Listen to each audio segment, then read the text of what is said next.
আসসালামু আলাইকুম প্রিয় শিক্ষার্থীরা, সবাইকে স্বাগতম জানাচ্ছি টেকনিক ইজি এডুকেশনের পক্ষ থেকে। আমি হাবিবুল্লাহ। আজকে আমরা নবম দশম শ্রেণীর গণিত বইয়ের 16 অধ্যায়ের এমসিকিউ নিয়ে আলোচনা করব, টাইপ 8। এর আগে আমরা 7টা টাইপ নিয়ে আলোচনা করেছি, এখন রম্বস নিয়ে আলোচনা করব। দেখো, রম্বসের ক্ষেত্রে নিয়মটা হচ্ছে এটা 4 বাহুই সমান থাকে। এই যে দেখো, কয়েকটা কথা শুনে রাখো, রম্বসের 4টা বাহুই কিন্তু সমান থাকে। এটা এ হলে এটা এ, এটা এ, এটা এ। তবে কোণগুলো কিন্তু আমাদের 90 ডিগ্রি না, বা কোণগুলো সবগুলো সমানও না। এবং রম্বসের যে কর্ণ, একটা কর্ণ কিন্তু বড়, আরেকটা কর্ণ কিন্তু ছোট। পাশাপাশি রম্বসের কর্ণ যে বিন্দুতে ছেদ করে সেই বিন্দুতে 90 ডিগ্রি কোণে ছেদ করে, অর্থাৎ এখানে 90 ডিগ্রি উৎপন্ন হবে, এটাও 90 ডিগ্রি, এটাও 90 ডিগ্রি, এটাও 90 ডিগ্রি, সবগুলা কোণে 90 ডিগ্রি করে। এবং রম্বসের কোণগুলা যেই বিন্দুতে ছেদ করে একদম সবাই সবাইকে সমান ভাগে ভাগ করে। মনে করো এই কর্ণের মান 10, তাহলে এমন বিন্দুতে ছেদ হয়েছে এটা 5 5 হয়ে যাবে। মনে করো এই কর্ণের মান 8, এমন বিন্দুতে ছেদ হয়েছে দুইটা কর্ণ, এটা 4 4 হয়ে যাবে, অর্থাৎ দুইটা দুইটাকে সমদ্বিখণ্ডিত করে। ওকে, এবার রম্বসের একটা কর্ণকে মনে করো আমি ধরলাম যে D1, আরেকটা কর্ণকে আমি ধরলাম D2। আর রম্বসের ক্ষেত্রফলের সূত্র হচ্ছে half into D1 into D2, অর্থাৎ হাফ ইন্টু কর্ণদ্বয়ের গুণফল।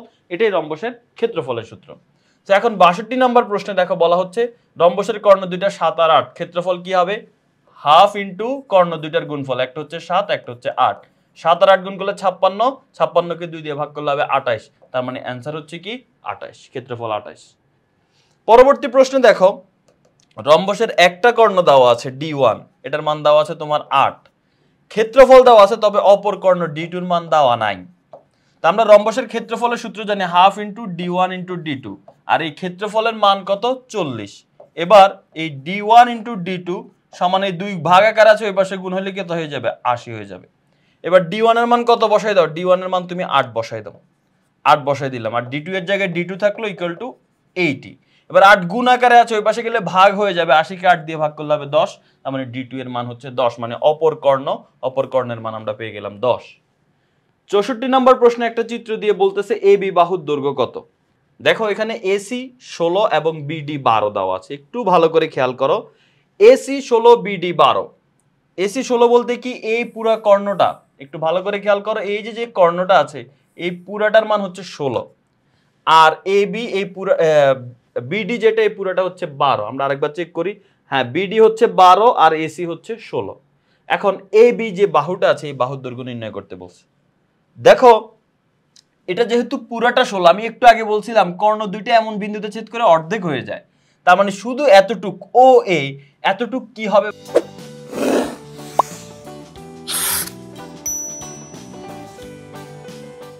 ভাইয়া? 16 অর্ধেক কত? 16 অর্ধেক 8, তার মানে OA হচ্ছে 8। আচ্ছা, এবার BD যেহেতু পুরাটা হচ্ছে 12, তাহলে সেই ক্ষেত্রে BD পুরাটা যেহেতু 12, তাহলে সেই ক্ষেত্রে এটা কত হবে? এই OB হবে 12 এর অর্ধেক 6।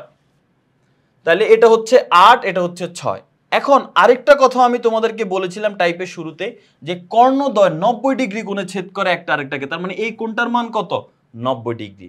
সেটা যদি 90 ডিগ্রি হয়, তুমি এখানে আমি অন্য কালার দিয়ে দেখাচ্ছি, এটা কি ত্রিভুজ? তাহলে ভাইয়া এটা একটা সমকোণী ত্রিভুজ, কারণ 90 ডিগ্রি আছে।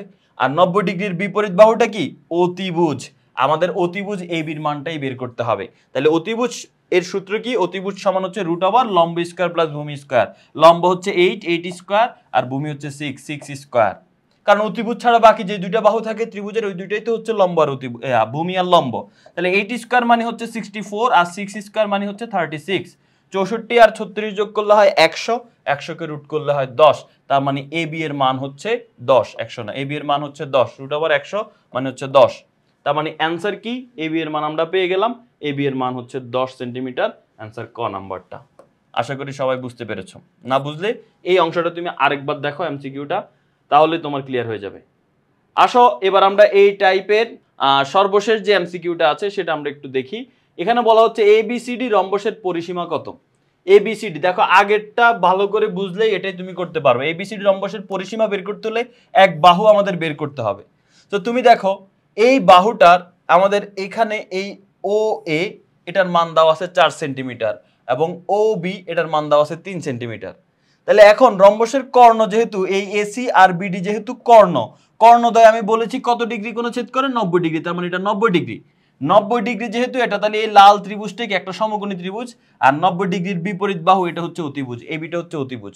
তো অতিভুজের সূত্র কি? অতিভুজের সূত্র হচ্ছে রুট ওভার লম্ব স্কয়ার প্লাস ভূমি স্কয়ার, লম্ব 4 স্কয়ার প্লাস 3 স্কয়ার। 4 স্কয়ার মানে 16, 3 স্কয়ার মানে 9, 16 আর 9 যোগ করলে হবে 25, 25 কে রুট করলে হবে 5, তার মানে এ বি এর মান 5।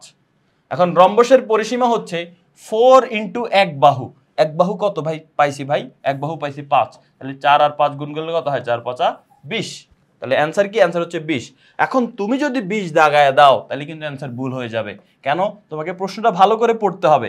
দেখো তোমার কাছে জানতে চাইছে পরিসীমা কত মিটার, কিন্তু তোমার কাছে যে মানগুলো ছিল উদ্দীপকে সেগুলো সেন্টিমিটারে ছিল, তার মানে তোমার অ্যান্সারটা কিন্তু সেন্টিমিটারেই আসছে। তোমাকে প্রকাশ করতে হবে মিটারে। তো মিটারে প্রকাশ করতে হলে কি করতে হবে? এই সেন্টিমিটার থেকে মিটারে যাইতে হলে 100 দিয়ে ভাগ করে দিতে হবে। তো 20 কে 100 দিয়ে ভাগ করলে হয় 0.2, তার মানে অ্যান্সার হচ্ছে 0.2 মিটার, যেহেতু মিটারে জানতে চাইছে। তো এরই মাধ্যমে আমরা আমাদের এই টাইপটা সমাধান করে ফেললাম। আশা করি সবাই বুঝতে পেরেছো। পরবর্তীতে আমরা টাইপ 9 নিয়ে আলোচনা করব। সেই পর্যন্ত সবাই ভালো থাকো, সুস্থ থাকো। আল্লাহ হাফেজ, আসসালামু আলাইকুম।